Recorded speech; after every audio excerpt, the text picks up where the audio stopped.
Hey, RetconRaider here, and welcome back to Warhammer 40k Rogue Trader. As today we continue chipping away at our business on Dargonis. Though I don't think we have that much left aside from Clementia, Drive Stem, and then some general administrative tasks, but that might have to wait till next time. That said, let's jump right in. Your lordship? Clementia bows her head politely. For a chancellor to a rogue trader, she is dressed rather simply. A parade doublet, polished boots, and a comfortable cloak. She bears a saber in a gilded scabbard. Whether for show or protection, one could not say. Only her ring with the Worsurian coat of arms indicates that she is of the highest social stratum. The governor is waiting on the periphery of the palace. Please let us know when you would like to see him. The sharp gaze, the impeccably straight back, the composure. For a moment, you feel like you're looking at a younger version of Abelard himself, not his heir. Judging by the scars on the exposed part of her body, Clementia saw her fair share of combat prior to assuming the position of Chancellor. So, you're my Chancellor, huh? Gotta say, not quite what I was expecting. So what exactly do you do around here?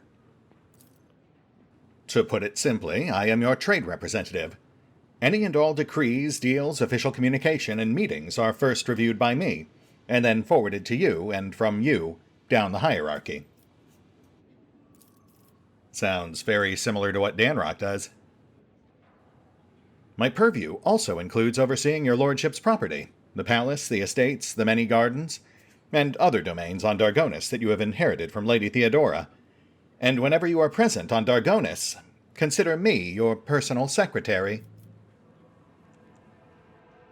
So what can you tell me about my capital world? I've never actually been here before. All deals and important decisions are made here in the capital. Many years ago, an ancestor of Lady Theodora signed an agreement with the Adeptus Administratum, which allowed for efficient management of the world and neighboring systems. In accordance with the decree, a share of the planet's population was assigned to the Administratum and converted into servitor scribes. They now toil across the entire world. That sounds like a nightmare, but okay. Dargonis is also the seat of several noble families who run all the major planets in the Protectorate. If I may express my not-so-humble opinion, they care very little about who exactly stands at the helm. Those piranhas think about their own profits just as much as they do about the prosperity of the Protectorate itself, if not more. And lastly, Dargonis has its own fleet, a luxury unavailable to the vast majority of other worlds in your realm. In addition to warships, the Protectorate also employs privateer ships, which are used to transport cargo between worlds. I assume under normal circumstances, you're also in contact with the rest of my planets?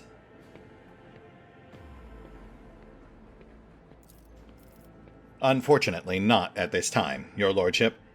After the few representatives of the Adeptus Astra Telepathica on Dargonis went into a frenzy, some of the psychers were tragically pacified by the respective authorities. Since then, communication with the neighboring systems has been unreliable at best. Thanks be to the Master of Mankind that you managed to find your way to the capital. Yeah, I certainly owe a lot of thanks to the Emperor. He's gotten me this far. So, tell me, Clementia. These noble houses, I could see potential uses for some of them, but do you really think we need all 5? Over the many centuries, an intricate hierarchy is formed within the ruling elite of Dargonis. The great houses do more than plunder your treasury. It is replenished to a large degree, thanks to their administrative work and their lands. Naturally, you can get rid of anyone whom you consider surplus to requirements. But right now, it could threaten the fragile stability that is currently holding the Protectorate together. Yeah, that's fair. There is some sense in maintaining the status quo, at least until I'm more familiar with all the moving pieces. Alright, well, thanks for your time, Clementia. Anything else you feel warrants my attention before I move on to other business? Apart from the disrupted communications, Dargonis was recently raided by enemies of humanity. However, the fleet, under the command of Captain Marthius Wersurian, triumphed over the accursed Xenos. If you ask for my opinion on this matter, we have the situation completely under control. You catch her avoiding your gaze for just a moment. For the first time, it's obvious that Clementia is looking out for her house's good name. But despite the confidence in her tone, you can tell that she does not entirely believe her own words. Well, that's not great. But also I get it. So what are your thoughts on Urbend Drivestem? Urbend Drivestem is a well-respected man, and not just on Dargonis, but throughout the Protectorate. For many centuries, his house has supported the capital's administration and logistics between the Von Valancius systems. The Drivestem's efforts secured years of order and prosperity for Dargonis. What's more, Lady Theodora personally insisted that Lord Urbend specifically be made the next governor. Interesting. I wonder what specific traits or resources warranted that attention. Perhaps Urbend's alleged connections to the Drukhari fleet? Thanks, Clementia. I serve the Von Valancius Protectorate, your lordship. Hey, just out of curiosity, any thoughts on Achilles Scalander? Anything untoward? Any suspicions? Why, none at all, your lordship. Secretary Scalander is an outstanding individual and a loyal servant of the Von Valancius dynasty. In Lady Theodora's absence, we collaborated on a number of issues related to the well-being of your domain, and he has proven himself quite capable. And I don't know why, but even the governor trembles before Achilles, which is unusual for a man of his, shall we say, standing. The last word brings a slight smile to her lips. I see. That is intriguing. Thank you. Maybe it's Urbend who tried to have Scalander killed. Alright, I think I've kept Urbend waiting long enough. Go ahead and bring him in. Clementia bows before leaving. I shall arrange for him to be escorted to your study.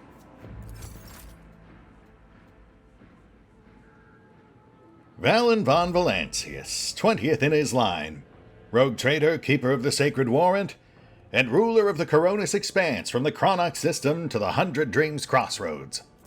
I bid you welcome. Urbend Drivestem, governor of this great world. First and foremost, please accept my deepest condolences.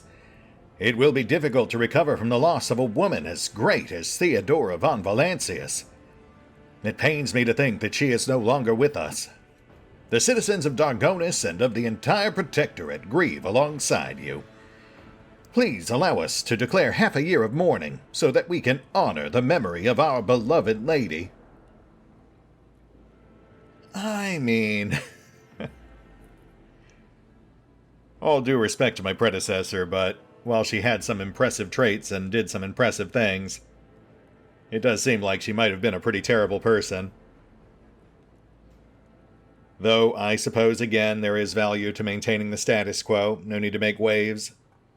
Especially since she's already dead and I have since taken her place. Yeah, that sounds good. Go ahead and do that. I will immediately give all necessary instructions, your lordship. He casually presses a few buttons on the cogitator built into his gold bracer. Wow, dude's rocking a Pimp Boy 3 billion. Nice. Esteemed Valen, Lady Theodora was a strong leader, and we ought to follow her example. Let us lean on her wisdom and persevere in spite of this tragedy. Together. And let us carry on where she no longer can by leading the Von Valancius Protectorate to even greater prosperity. Alas, it won't be an easy task to accomplish. Some time ago, the astropaths of Dargonis flew into a rage, and they had to be subdued.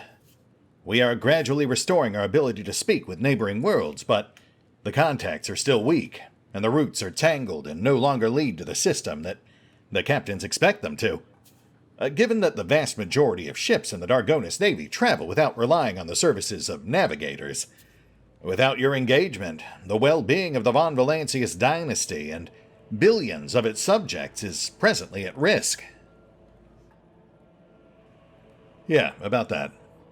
I was informed that Conrad Voigtveer may have come here before me. Just to clarify, he is not to be trusted. Lady Theodora's former Master of Whispers is a heretic and a traitor involved in the events surrounding her death. Anyone caught aiding or abetting him will be considered an enemy of our protectorate. I hope I've made myself clear. The governor pensively strokes the rings glittering on his fingers. Lord Voigtveer visited the capital some time ago, but he did not request a personal meeting. A heretic, you say? Now I see where all the whispering in the corridors has come from. I shall be frank with you, your lordship.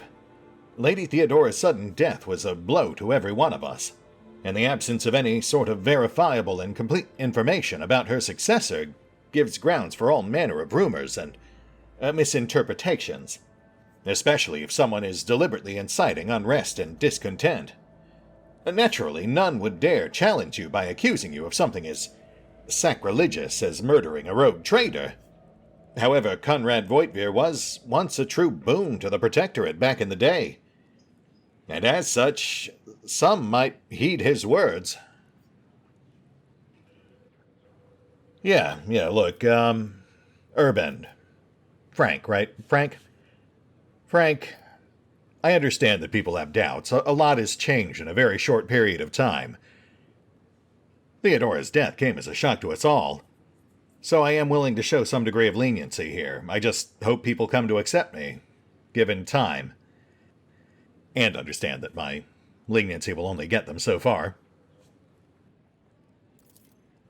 Why, Valen, your desire is most commendable, but please do not forget, a ruler should not bow to their attendants, or some might see it as a show of weakness.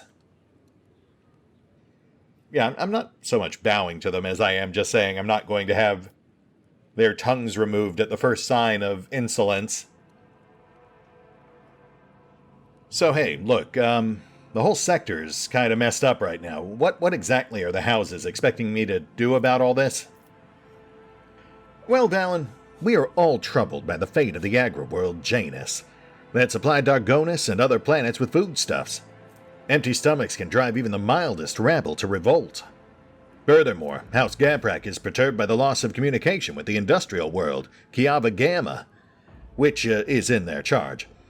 But if you wish to know my opinion, the world that deserves your attention the most is the penal colony, Viabo 6, one of the key mining suppliers in your protectorate. Viabo 6. Yeah, I think I read about that one. Governor Drivestem, correct me if I'm wrong, but, your house has significant financial stakes in that one, don't they? Drivestem's beady eyes widen in fear. Your lordship, I beg of you, do not interpret my words as an attempt to influence your decisions in any way. You see, without Viabo 6, the manufactorums on your worlds will need to make haste to find new suppliers elsewhere and arrange for new shipments. And in these troubling times, they run the risk of delays and other most tragic mishaps. My only concern is for the prosperity of the Von Valancius dynasty. Oh, well, good. Glad to hear it. I've got to tell you, Drivestem, for a second there I almost did have some doubts, but your words have certainly reassured me. In fact, they sound very similar to a reassurance I recently received from Lady Viad on Janus. I guess I should have mentioned I swung by there. But yeah, it turns out they were having some trouble too. Truly, the Viat line is one of the oldest in the Von Valancius Protectorate. If the inheritor of such well-respected blood could not handle whatever had befallen her, then the situation must have been extraordinary indeed. Right you are, Drivestem. In fact, a bit of an understatement. The troubles were so extraordinary that Lady Viat is no longer with us. A crying shame after all those reassurances she gave me. But hopefully her successor will fare better. Drivestem's eyes open wide. The Viat line is broken? Such horrible news.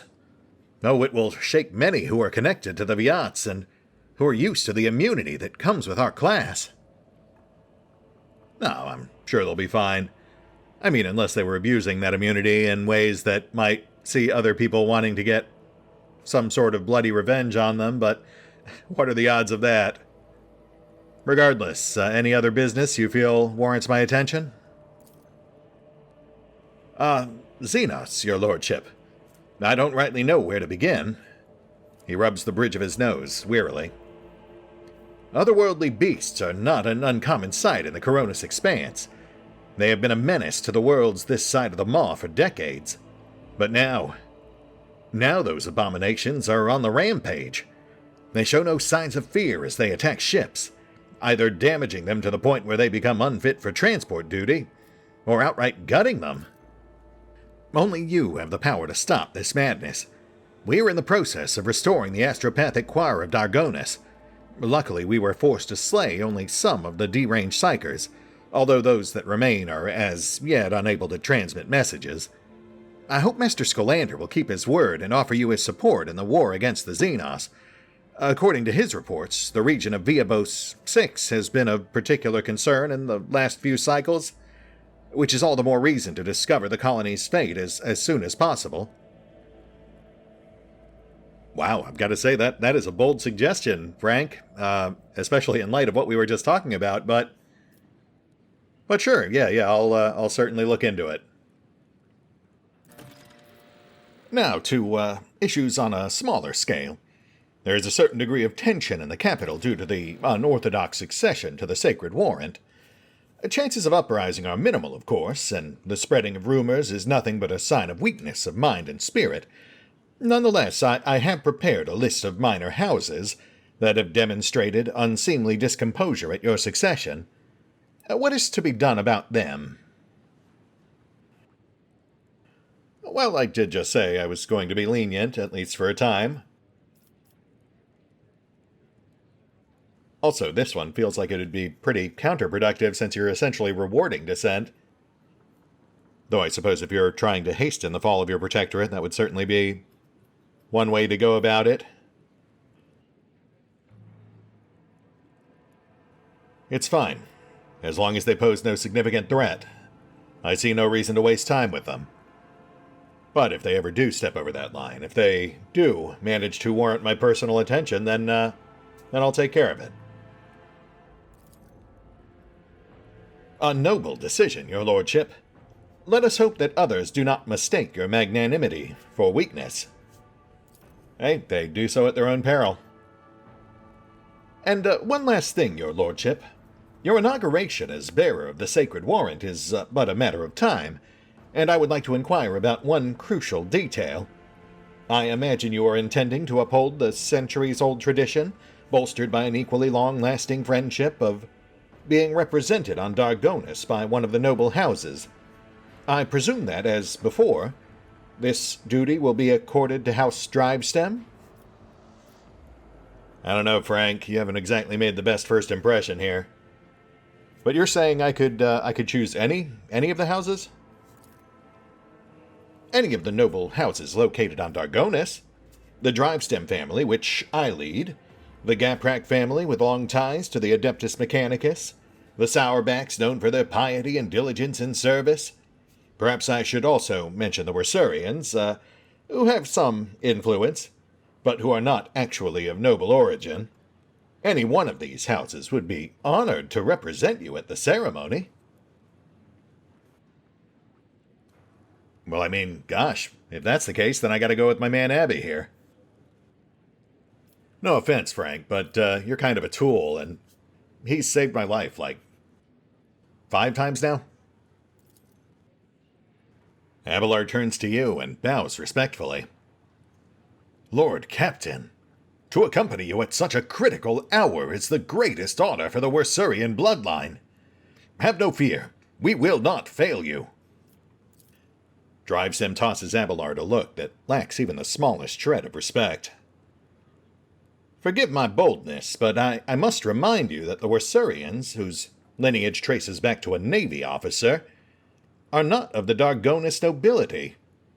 Such decisions may have adverse effects on your subjects' loyalty, your lordship. Well, gosh, that would be a shame, Frank. I don't have a whole lot of use for disloyal subjects. Sure hope it doesn't come to that. Drivesim's face breaks into a bitter smile. I shall immediately relay your commands, most gracious rogue trader. Thank you for your time. Cool. Glad we came to an accord. So hey, I've got things to do. How soon can we get this inauguration ceremony taken care of? I'm afraid that until you deal with pressing issues, the ceremony will have to be postponed.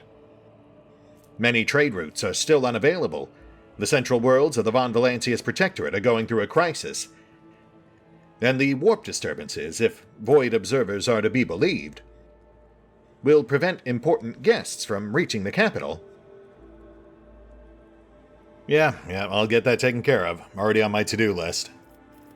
You know, Frank, I might have actually favored you with a few of these decisions if you'd gone out of your way to try to sell yourself better before all the passive-aggressive sniping and ham-fisted attempts to manipulate me. I'll tell you what, why don't you explain to me in your own words why you're worth keeping around? It would be my pleasure to enlighten you. My house is the oldest and most respected on Dargonis. My ancestors walked side by side with yours for many generations as they cared for this world's welfare. Our duty is to supervise the governing bodies within the system subservient to you, and we are responsible for the Protectorate's logistics and economic stability.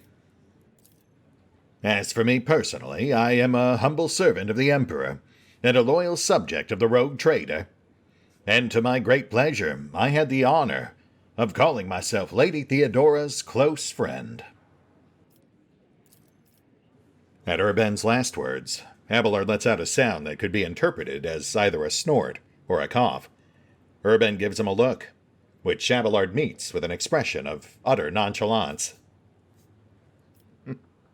And see, that is why I favor Abby over you. All right, Frank, I assume we're done here? Yes. Thank you for your time, your lordship. Since duty calls, I shall take my leave. May the Emperor's grace be with you.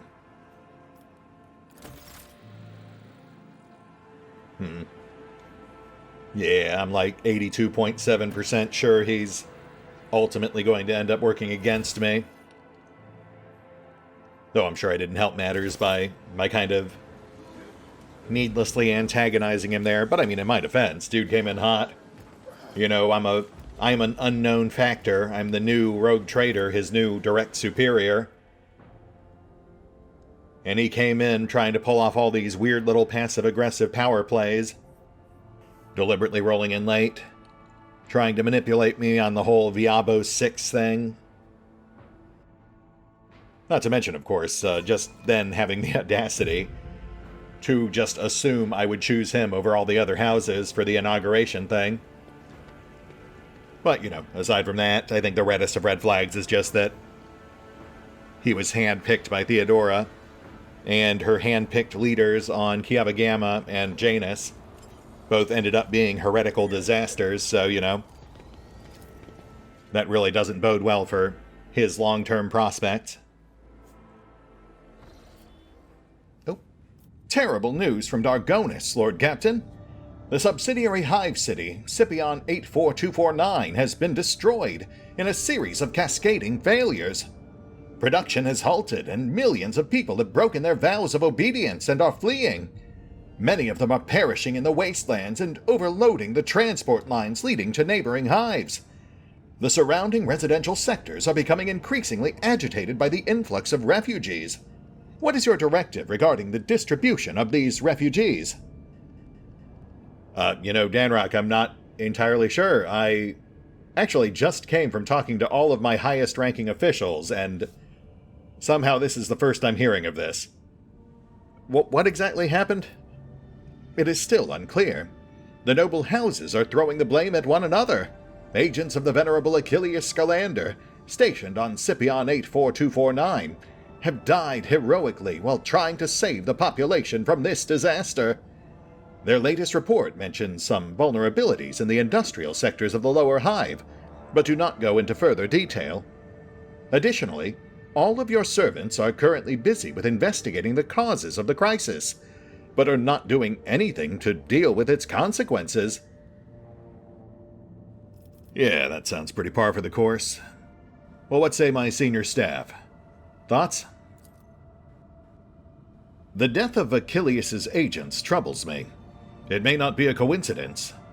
Until the cause of the disaster can be concretely established, I would avoid letting refugees into other hives. There may be saboteurs among them.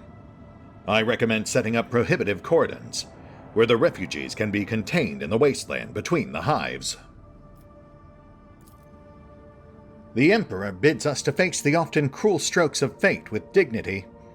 If the other hives do not wish to accept the unfortunate victims of this tragedy, then let the victims themselves teach those living in the hives a lesson in resilience and humility. I am sure that the Ecclesiarchy will aid the refugees in constructing camps to survive out in the wastelands and establish a community of proud, desert-dwelling martyrs. Such harsh conditions will be a crucible of fortitude and fearlessness. This tragedy, a feat of spirit. So that's 2 votes for leave them in the desert. The noble houses are trying to wash their hands of this. How predictable. And yet, it is their duty to see to it that the planet meets its tithe obligation and brings glory and revenue to the treasury in your absence. Let the aristocrats take care of the refugees, and make sure they don't stop until every last refugee has some task to fulfill. Yeah, give them jobs and homes. That does seem like a slightly more ideal solution than just leaving them out in the desert. See, Abby, this is why I like you. So yeah, pretty much what Abby said. Remind the nobles that it's their duty to take care of the people in my absence. Well, I would certainly like to know how this happened in the long term. Short term, we have to take care of the fallout. Get things back to normal as quickly as possible. Maintain the status quo. Lady Clementia will ensure that your declarations will find their way into every ear and be zealously embraced. The hives that have accepted the refugees are now overflowing with surplus labor. The refugees are willing to work twice as hard as the usual workers, who are already exhausted by their everyday toils. Many refugees have entered the rogue trader's service and replenished his ship's crew. I mean, that all sounds like a good thing. Where's the twist? Dargonis nobles took no pleasure in distributing the refugees. Some of them have found their way into the personal service of the nobles, thankful to receive a Nutribar and a mat on which they can rest for 6 hours per cycle. Others could only attain the most grueling jobs in the manufactorums and service stations. They may be oppressed, but they have survived. A diaspora scattered across the hives of Dargonis. I mean, in this setting, that's actually not that bad. Certainly better than a lot of the alternatives. Honestly, I'm shocked that Pascal didn't swoop in, suggesting we just convert everyone into servitors or something. We now also have access to Dargonis as one of our official colonies, starting with our baseline project. Though we'll worry about that later. I have to study the various options first. Compare it to our resources, try to do some long-term planning, etc. So for now, yeah, let's go get Jaeded. Oh, and actually, we should check out that databank while we're here, the one we pulled out of Theodore's office. I am very curious to see what's on that. That's another thing I don't think I've ever actually gotten to poke at before. It's all stuff that was added post-alpha.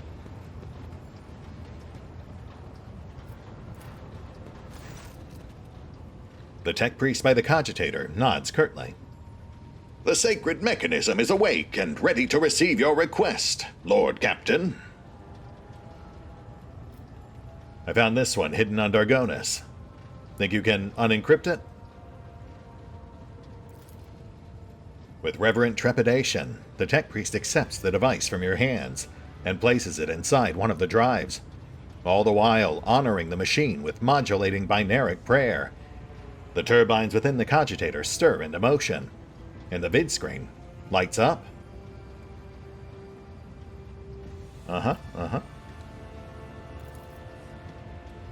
The tech priest extracts the data slate from the cogitator and gives it to you. The machine spirit has revealed the contents of the encrypted data, and I hereby pass it to you. This is where I reach the limit of my authorization, but you now have the option to review the decrypted data personally. Theodora von Valancius's personal notes. Yes, please. What sinister secrets does this slab hold?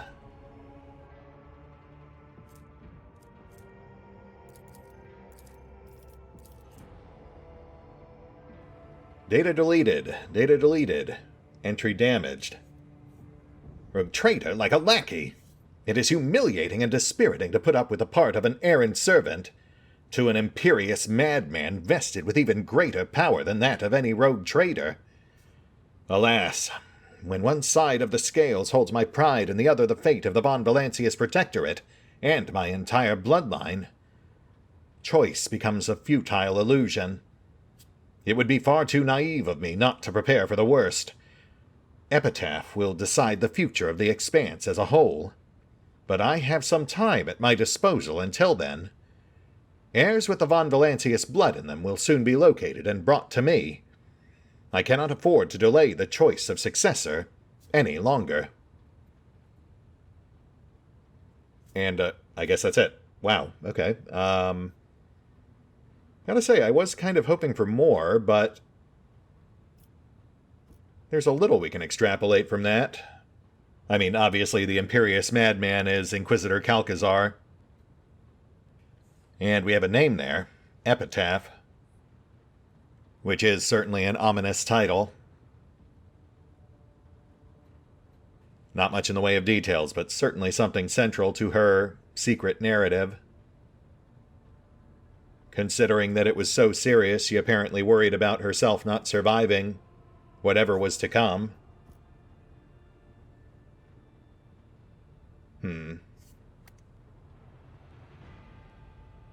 Alright, let's go chat up Jay. Get to know our resident non-rogue trader. We'll be doing our personal quest next time around, so I do think it's important to get context on any choices that we may have to make. That aside, I just want to get to know all of our bridge crew better. We may not be actively using her, but she's still an interesting character. May the Exalted One protect you. Have you grown bored without our little talk, Shireen? Jay, I was just finishing up my business on Dargonis. Thought we might take care of your thing, but I had a few questions for you first. Like, Theodora, you were both active in the Coronis Expanse. Did you ever have any dealings with each other? It is difficult not to be aware of the powers that be, especially ones like Lord Captain Theodora. But we never met personally, as the difference between our positions was far too great. Theodora was a mighty ruler, the center of her own universe, and I, a pathetic commoner, was nothing next to her. But you were kind to me, Shireen, and in my eyes that puts you above your esteemed aunt, or whoever she was to you. You know, I'm not really sure about that myself, but, yeah.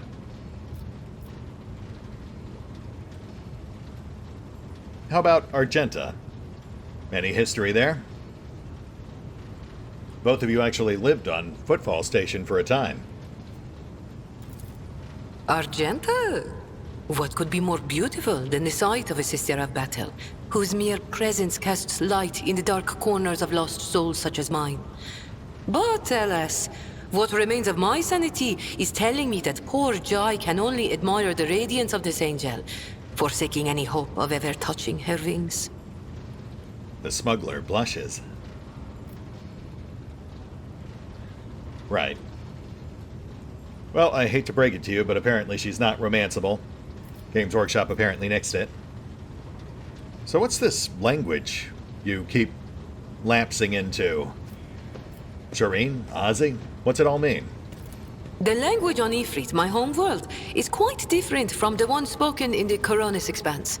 We bestow more than one meaning upon each word, allowing our wise men to fully express their sagacious thoughts, and us lowly commoners our base passions and desires. Jay starts to twist a strand of raven black hair around her finger. Take Aji, for example.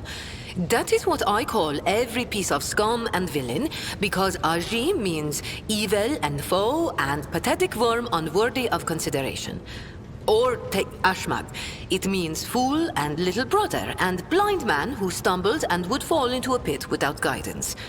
Shireen means friend and comrade and roommate in a battle formation, like we are. Huh. Okay, I'll just have to take your word on that, I suppose, but,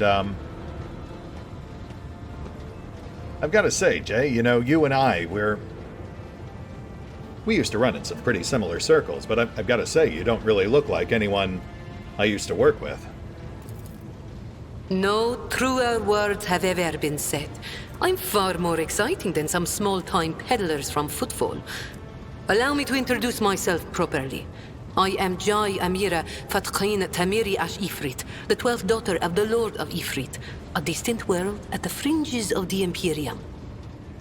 Jay performs a graceful and somewhat exotic curtsy.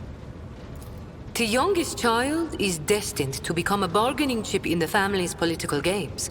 But I was unwilling to accept such a fate, and wanted to choose what to become and which path to follow. When I learned the Exalted One watches over hundreds of other worlds amidst distant stars, I understood there was an entire world of opportunities beyond Ifrit.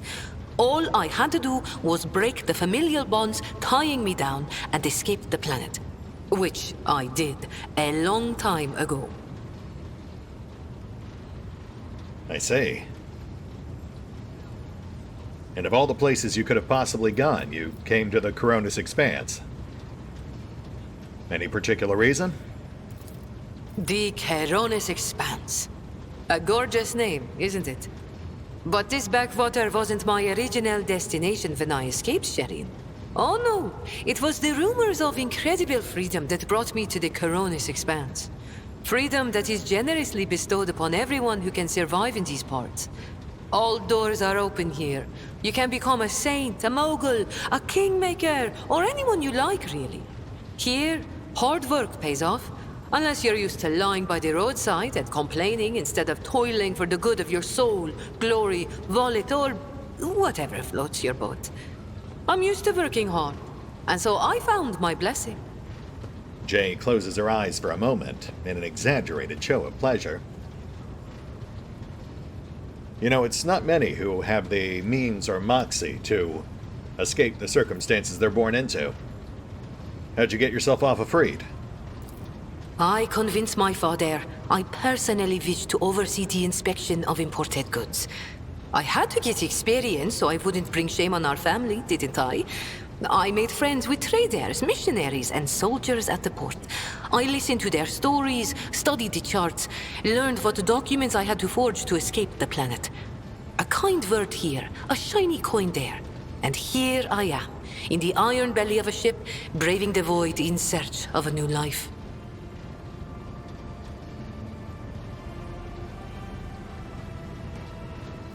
Well, I certainly applaud your ambitions.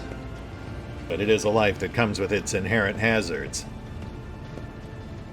Judging from those implants, it seems like both of us have had some pretty close shaves. Consider it a mark of my trade.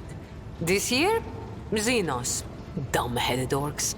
Who knew that we weren't the only ones to get tempted by the wreck of that raider?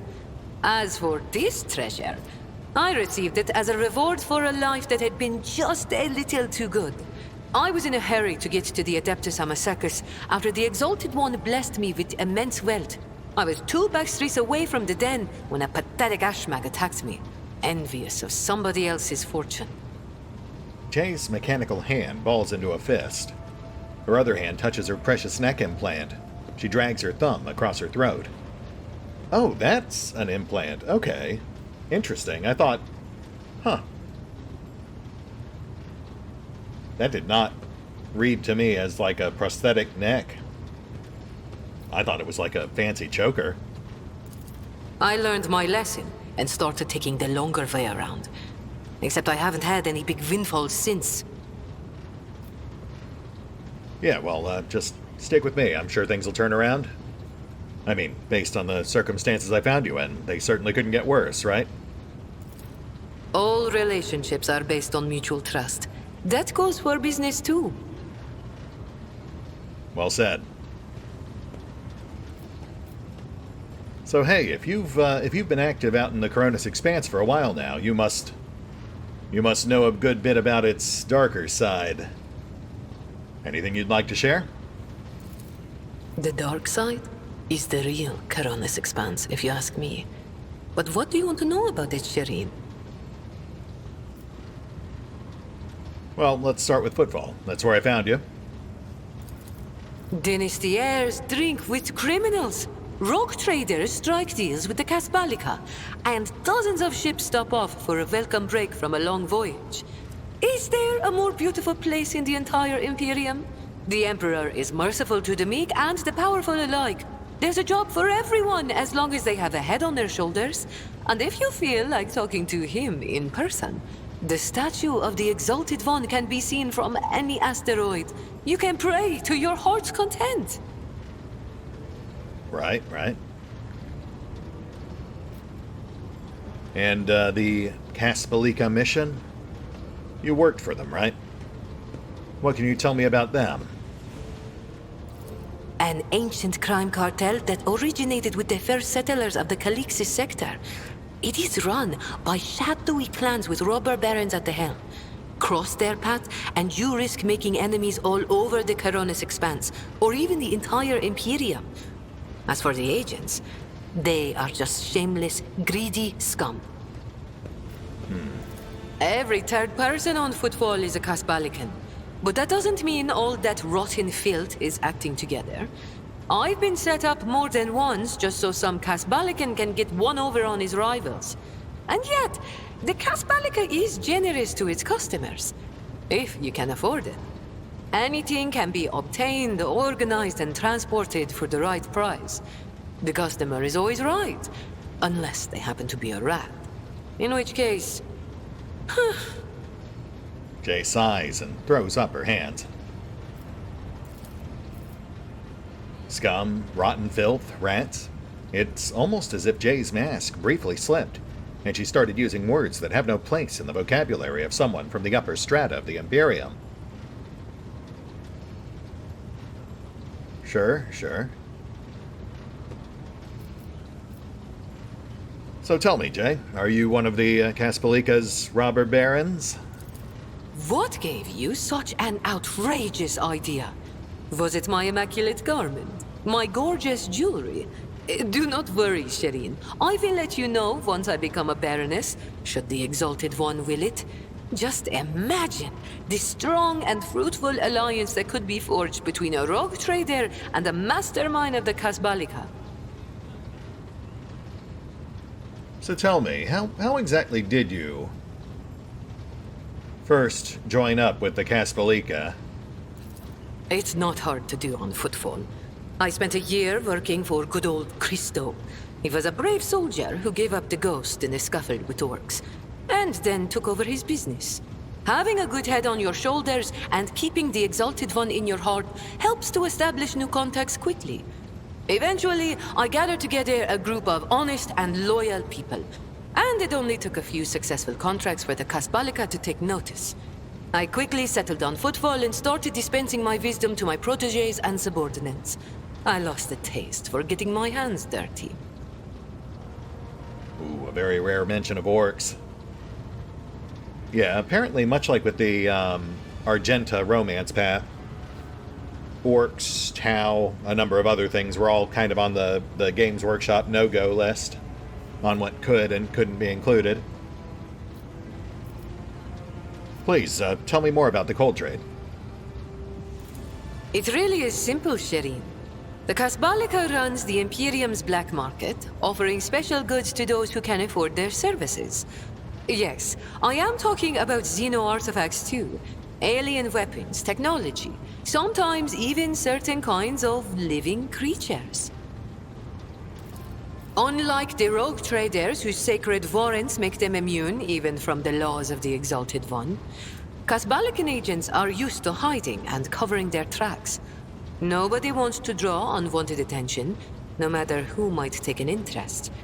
Especially now that the Coronis Expanse has a warrior of the Golden Throne as its watchman. Inquisitor Calcazar, I assume. Thanks. I think I've heard enough. Why not? The decision is yours, Sherry. So, Jay, you've shared the broad strokes about the cold trade and the Kasbalika in general. But what about your specific part in it? I think it's about high time you share the details of the business I've invested in. My trade means knowing the right people and non-people. Having the right connections and making sure the precious goods find their way into the hands of my no less precious customers. My wisdom includes the knowledge of the enemies of humankind, be they Xenos or the lowest scum in the Imperium, as well as the latest knowledge about how much they charge for any particular curio at the footfall market. Not even the most cunning Aji will deceive you as long as I am with you, Shireen. I promise you that. Whatever I have can be yours too, if your unfathomable wealth isn't enough for you already, I mean. Just to clarify, are you telling me that you do business with the enemies of humanity? There certainly seems to be no shortage of them in the Coronis Expanse. It has been known to happen. After years of dealing with Xenos, I've learned their customs, and even got a grasp of their language. Except they cringe whenever I start speaking. Arrogant sods. They dislike even our voices, but they never turn away our valuables. Then again, I'm used to seeing sour faces. In this trade, the easily offended go out of business. I notice she's not being specific about which one she's dealt with. Yeah, I hear that. The things we do for fame and fortune, right? Emperor be praised. You took the words right out of my mouth. I have to say, Jay, while I do have some misgivings, you seem to be a woman of many talents. Thank you, Shireen. Being able to read and write is chief among them. You may not be aware, but this science is beyond the abilities of billions of the Imperium subjects. And yet they happily keep drudging along in their factories, fundi, and assembly lines. Me? I didn't escape Ifrit to consign myself to such misery. It was literacy that paved my path to copied orders, forged signatures, counterfeited papers. The wonderful things that make the wheels of bureaucracy turn in the right direction. Of course, though I'm sure having credits doesn't hurt either. You're quite wealthy, correct? Compared to the rabble on footfall, perhaps. Compared to you. Be it power or money, I still have a long way to go. I could purchase one of Footfall's asteroids, but not a planet. I could subjugate a few gangs from the shady districts, but not Vladium. And so the answer to your question is no. I do not consider myself rich. I am not rich enough. Jay raises an eyebrow.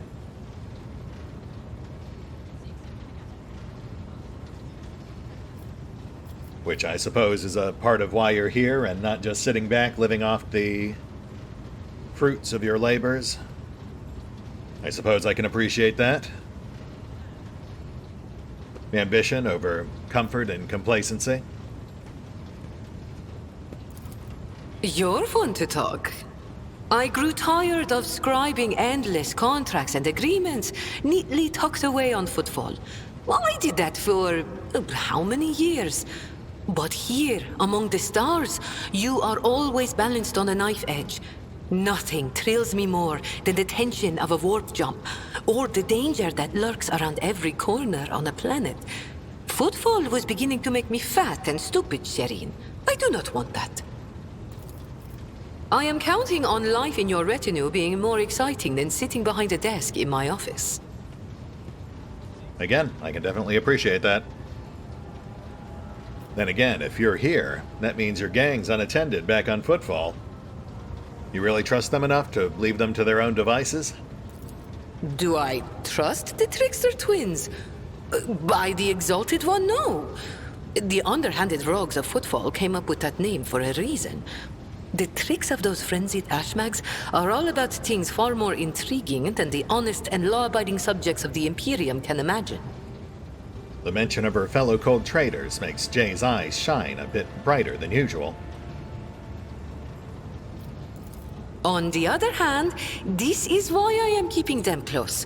Kor and Tora know who lifted them out of the cesspit proudly called the Shadow Quarters, and who has been feeding that ravenous beast their insatiable lust for lucre. No, they are not going to betray me if only because they know I am now a part of your entourage, Shireen. They're not going to let the biggest pie in the Imperium pass them by without trying to get a slice for themselves. Kor and Tora, the trickster twins, Octavia the bartender, Falco, her rival, Bladane Tokara. A lot of names getting thrown around here. I imagine all relevant to her future questline. So tell me about the Xenos you've encountered on your travels. Vicious, cruel, dangerous beasts. Humans hold little interest for Xenos. We are entertainment for them, a means to keep boredom at bay. A commodity.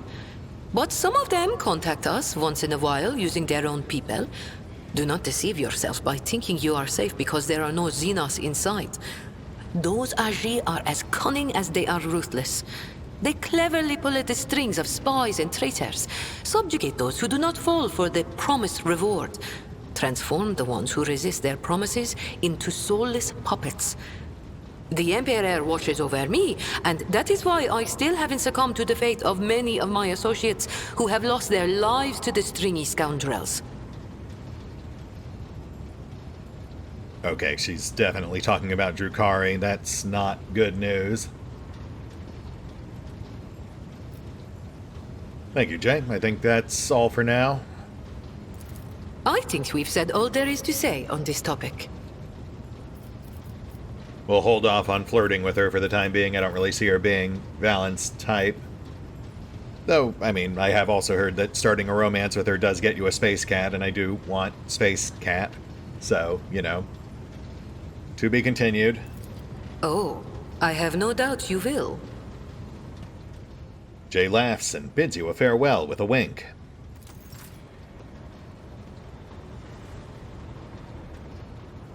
She is an interesting character. I'm honestly not really sure what to make of her. Especially since, from what I recall in Alpha, she's also an iconoclast? So in a lot of ways, she may be very parallel to what, I guess, technically Valen is as well. Someone who broke and bent the laws of the Imperium for good reasons, as opposed to entirely self-serving ones, though she, of course, simultaneously puts on the act of being someone who is ultimately profit-hungry and self-serving, hedonistic. She has the airs of a noble, but may not actually be one. Though there were also some indications that this is all an act, and of course the mention about Drukhari does make one wonder. That said, yeah, this feels like a good place to call it. We'll hit the pause button for now. I'll take care of some off-screen bookkeeping, and we will pick up here next time as we see about helping Jay trade up. See you then.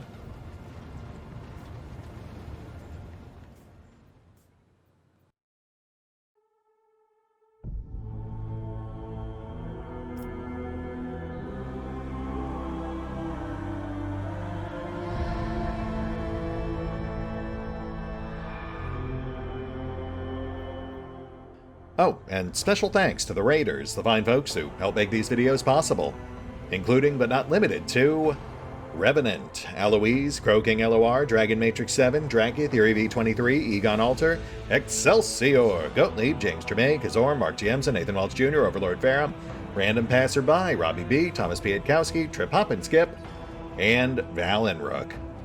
Thanks for your support, guys. That said, if you'd also like to help support the channel, then feel free to push the buttons that do the things. Trust me, it does make a difference. Or you could even check out the PayPal, the Patreon, the Nexus GG, or the YouTube memberships. Links are in the description. Why not? The decision is yours, Sherry.